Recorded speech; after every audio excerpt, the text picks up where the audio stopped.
Everything for Yada Swage na ye na me Chief Justice Tokno and Akache.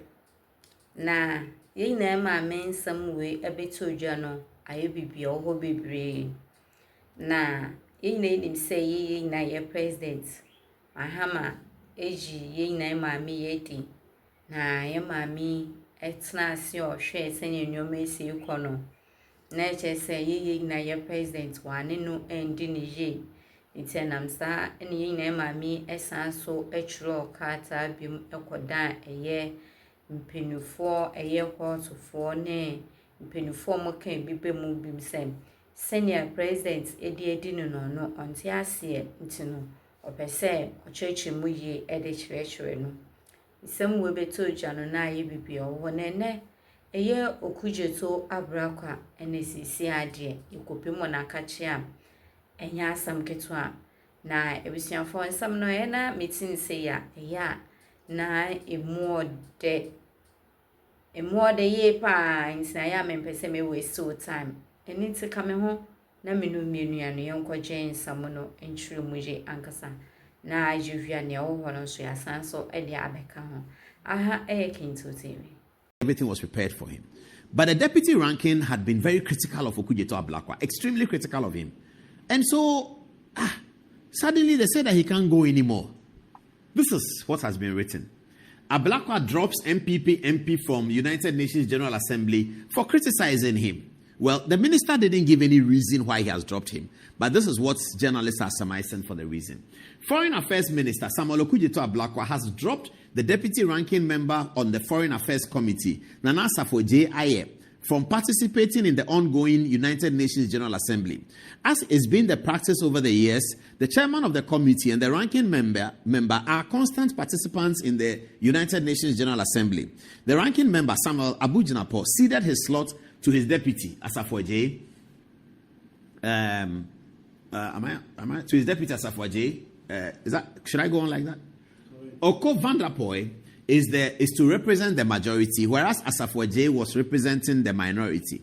The clerk of the committee this time round was added to the list. The dynamic Bosome Frehu MP readied himself, got to the Kotoka International Airport, only to be told at the counter that his name had been dropped from the trip. When calls were placed to ascertain why his name was dropped, Samuel Ablakwa's PA, personal assistant, sent a message that the minister being Okudzeto Ablakwa, said that the ministry, cannot pay for the deputy ranking member because the ministry can only take care of two participants, Okudzeto and the clerk of the committee. What is strange about this development is the fact that Asafo-Adjei's plane tickets had been paid for and his per diem was given to the clerk to be given to him. One wonders why the minister said the ministry cannot bear his expense when it has already been paid for. The reasons for this is not lost on us. Ablakwa is unhappy with the deputy ranking member of the committee due to the following, and this is very important. 1. On May 22nd, 2025, the Bosome Frehu MP held a press conference chiding the foreign minister on how he handled the scandal that hit the Washington embassy. 2.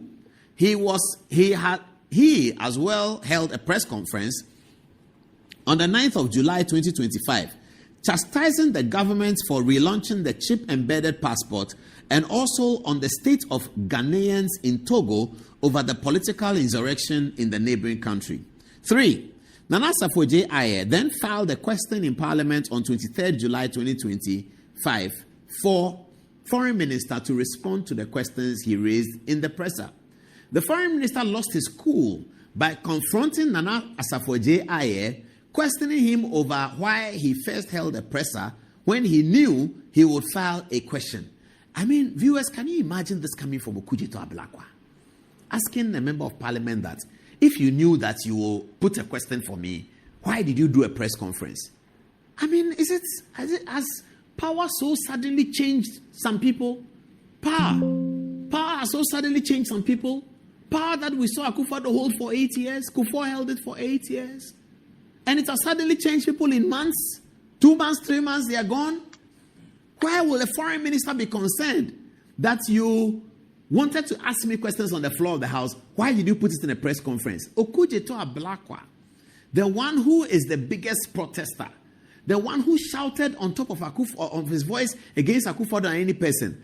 There was even an occasion when Shirley Ayakoboche confronted him in Parliament that you are the ranking member, you have this information. Why do you go and publish these things? Was Okudzeto Ablakwa cancelled from UNGA summits when Akufo-Addo traveled to the United Nations General Assembly, I believe for 7 times? Was there any occasion when the ranking member of the Foreign Affairs Committee was told that he cannot travel? Is that what happened? They should tell us. But I'm worried, and Democracy Watch should be worried, that a foreign minister is wanting to intimidate somebody on the minority side because the person has put an urgent question for him in Parliament, whilst these same questions were given, put to the media at a press conference. Ablakwa should really be explaining that. And I'm very sad. He's a young man with great potential. He should never allow power to do this to him. All of them, all of us, all young people, power should never do this. Power in 7 months. Hey, 7 months, pe. Okudzeto Ablakwa is climbed on the high horse. You cannot ask me a question when you have gone to tell the press. You, Ablakwa, you that the press supports, how much support Ablakwa has gotten from media in putting out his expressions everywhere, going on Adum FM. Now when they play the video, he's angry, saying that if ever any government official uses presidential jets, he will resign. Presidential jets have used, he hasn't resigned. Saying all kinds of things about Galamsey, that there should be a state of emergency declared.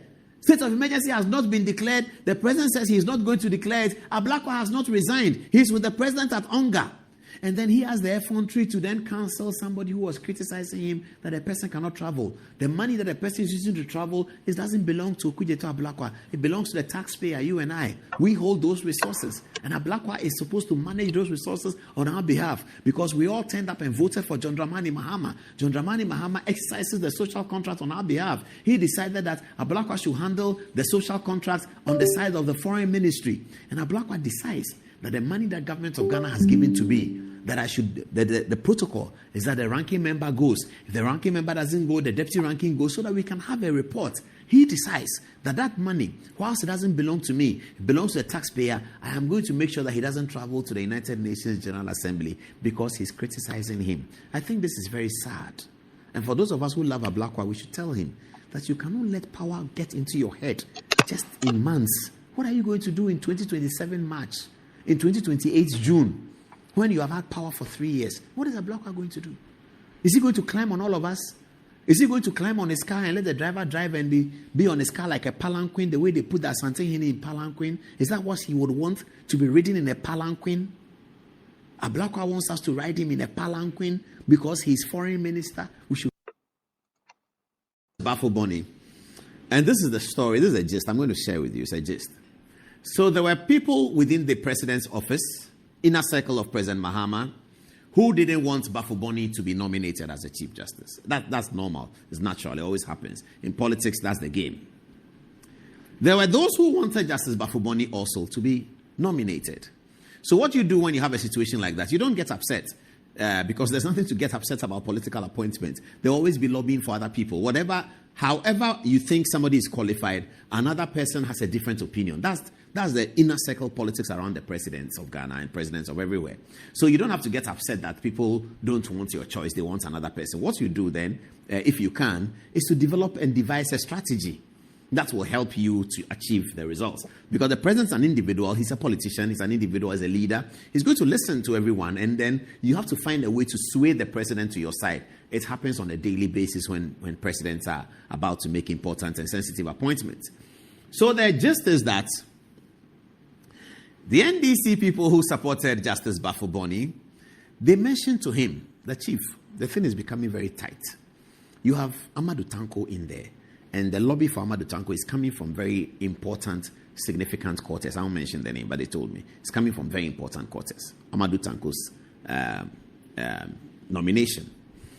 There's also the age-old Justice Kulendi thing, which is also being captured by some important people around the president. In fact, some of the president's immediate family wanted Justice Kulendi.